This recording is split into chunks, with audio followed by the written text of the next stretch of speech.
direction we're going.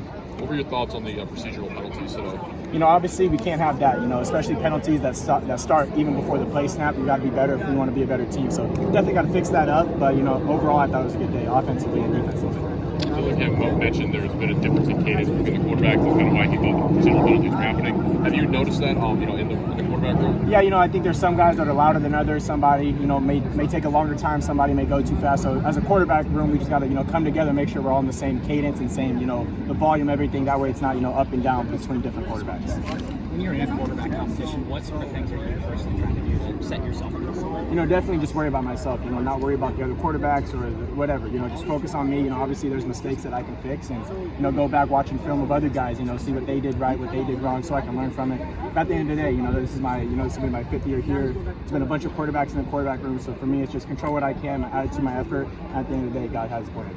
There's a lot of Bourguet on Bourguet damage out there today. What was that like? Super excited, finally to get out there, to be with Coben. He ended up making that big catch and run, and then to see Conover throw him some nice darts and, catch and run, doing his thing, and just super excited for him to, get his opportunity and to shine in it. And I thought offensively as a whole, we did a lot of good things today. Obviously have some things to fix, but definitely going in the right direction. What about practice 1 to practice now? What have you seen evolution-wise, or how's it coming along? I would say, the tempo, it's not chaotic anymore. We know the signals, we know the formation. Sometimes we're still kind of going a little bit slower than we want to, but just definitely the energy. We're not nervous anymore. Last week, the first scrimmage in the stadium, people are kind of looking around. It's a big stadium, but, finally get out here a second weekend in a row. It's been super fun just to see everybody do their thing. Defense made some great plays. Offense, Scat made a great cutback and made, 10 guys miss. So at the end of the day, we're playing football, the game we love, and just super exciting and can't wait for the fall to get here.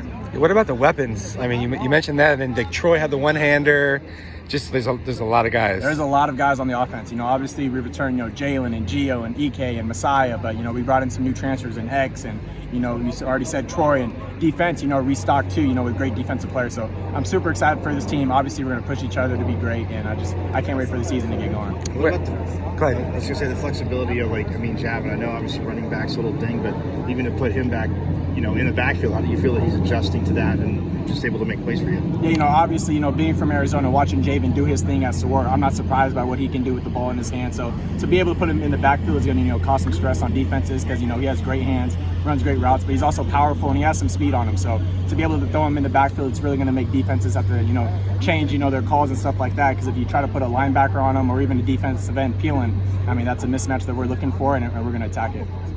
Kenny always talks about not having negatives, right?